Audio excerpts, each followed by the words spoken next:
Okay, the orbit is a eye socket. What is that? What? I'm sorry, but I don't know what socket is. Oh, like your eyeball Oh. area. So the whole eyeball is orbit? Yeah. Yeah, like the eye. It's in the socket. Mm. Like your shoulder. The hole for the eye. like your Yeah. eye. Your eye. It's like the hole in your head. Yeah. Oh. Eyelids. That's not going to be on the practical. There they are. The levator palpebrae, those are the muscles that elevate the eyelid. Like levator means elevate. That's this upper one. So there would be an eyelid. This is where the eyelid would be. This is the levator palpebrae. Eyelashes. Not going to have those on the practical either. And they're, Sure. Right.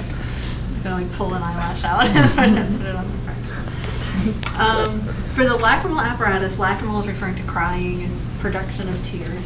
So this is the lacrimal gland, these big blobs on the lateral surface of the top of the eye. There, that's the lacrimal gland, lacrimal gland, lacrimal gland. So is it the outer top? Mm-hmm. Yeah, lateral, outside, top. The lacrimal canaliculi are how the tears get out towards the nose. See, they look like a wishbone right here. Those are the lacrimal canaliculi.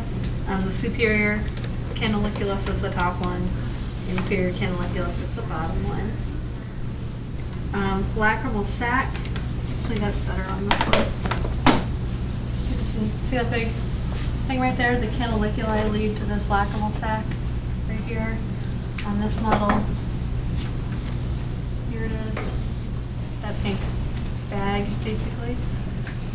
The caruncle is the pink triangle in the corner of your eye, which you can see when you just look at other people. You can see that little pink triangle on the inside. That's the caruncle. Nasolacrimal duct leads down from the lacrimal sac down into the nose. So you know how if you cry, you end up having to blow your nose a lot? Because the tears are running through the nasolacrimal duct down into your nose and then out. You can see it. Right there. So just that little tube going down towards the No, nose. it's next to the nasal console. Yep. What's that, the middle one? Huh? The nasal console. Yeah, the middle nasal column. Yeah. The canthus, the corner. The lateral canthus is the outside corner. Medial canthus is the inside corner of the eye.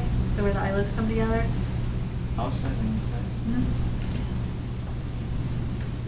Conjunctiva, that you can't see on the models. I'd ask you as a question. It's a thin layer of epithelium that covers the surface of the eye. If you think of, you ever seen somebody with pink eye? Everywhere that turned pink, that's conjunctiva. Over the surface of the eye. Okay, for the extrinsic eye muscles, this is where this model's good.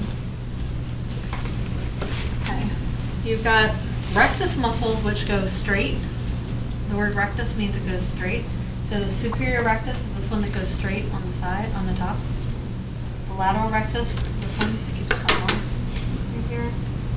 The inferior rectus is this one at the bottom. And then the medial rectus is the one on the inside, going straight. Lateral's outside, medial's inside. Or if you look at this one, you can see the superior rectus, lateral rectus, medial rectus, and the inferior rectus underneath.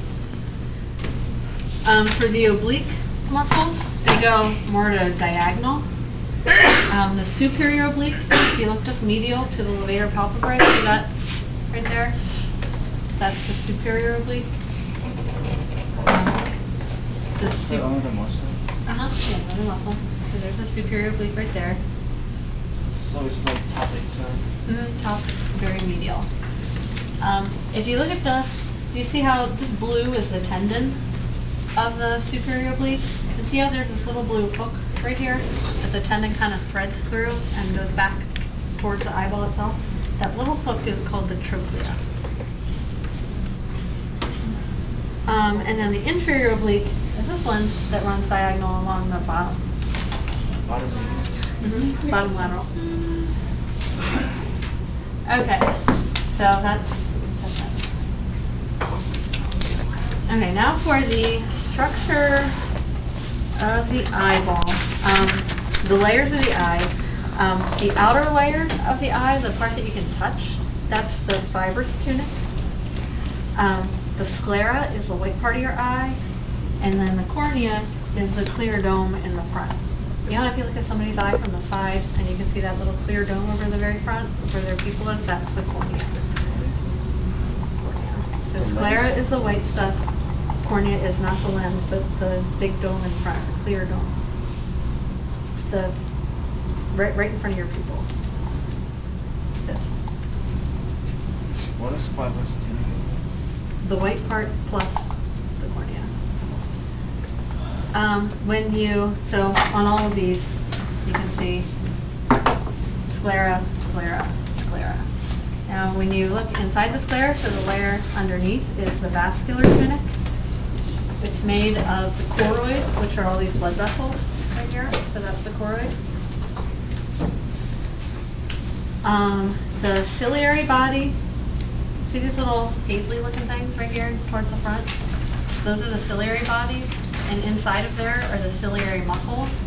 So you can't really, the model isn't really specific enough, so on the lab chart, so if I point here, you can tell me ciliary body or ciliary muscle, or which one you use. The red part? Mm-hmm, the red part.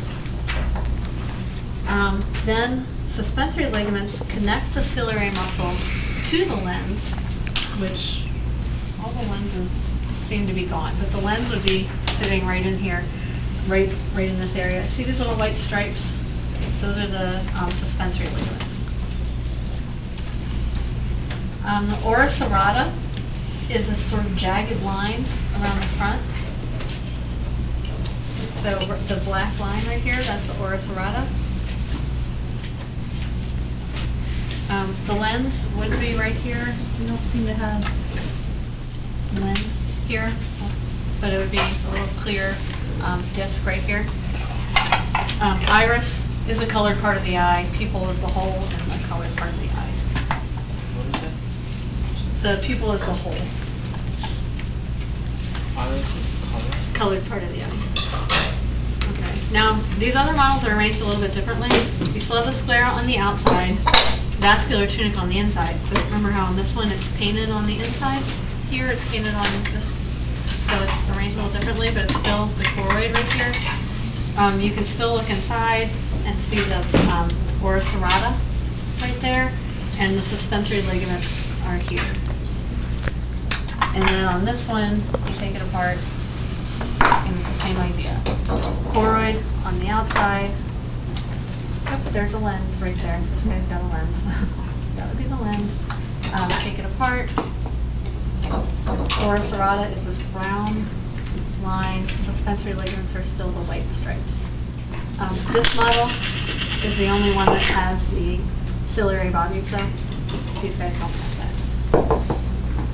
that. Okay, now the neural tunic or the retina on this model is this. It's the innermost layer. For these other two models, you just open them up inside, and that would be the ora serrata, or the retina inside. The retina. Or on this one, it's this That little. was vascular tunic, wasn't it? It's the retina. This is vascular tunic. Inside is the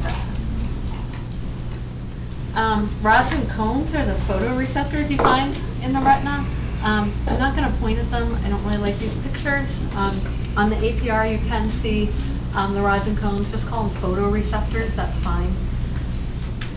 The macula lutea is an area where you have lots and lots of cones in the back of the eye. See that yellow circle in the back? That's the macula lutea. The fovea centralis is the very center of that. So if I were pointing at it and I wanted the fovea centralis, I'd have to write the center of this because you wouldn't be able to tell. It's so tiny.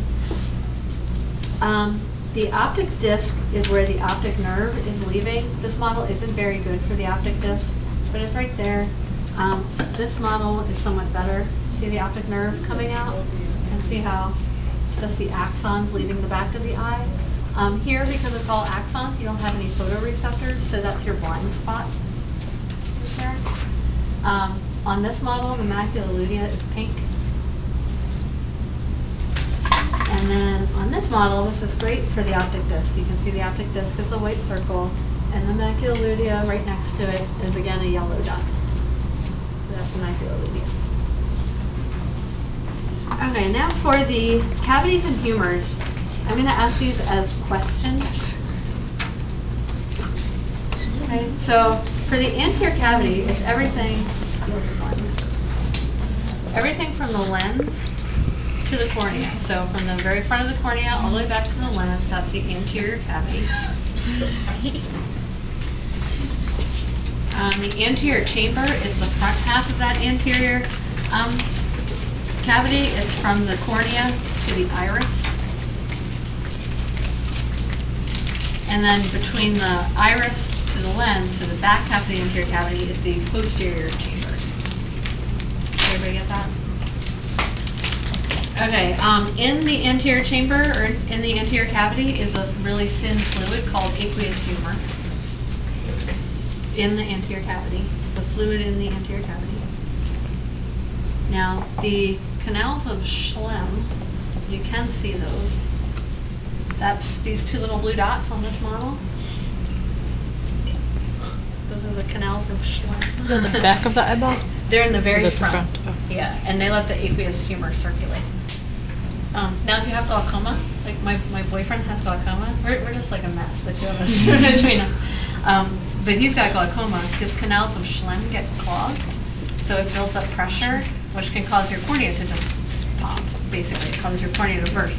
So they have to basically sandblast out his canals of Schlemm every once in a while to clear them out so he can recirculate. So all kinds of unpleasant eye stuff going on in our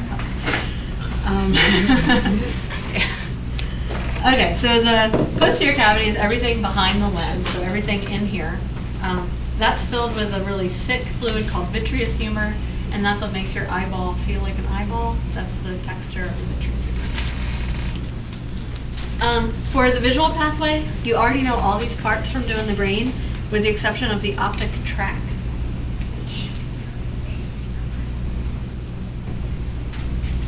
Over here. See the optic nerve? And it goes back. It's like the seahorse is wearing a bridle, or his reins, the seahorse's reins. That's the optic tract. For the visual pathway, that makes a good bonus question to list the steps in order.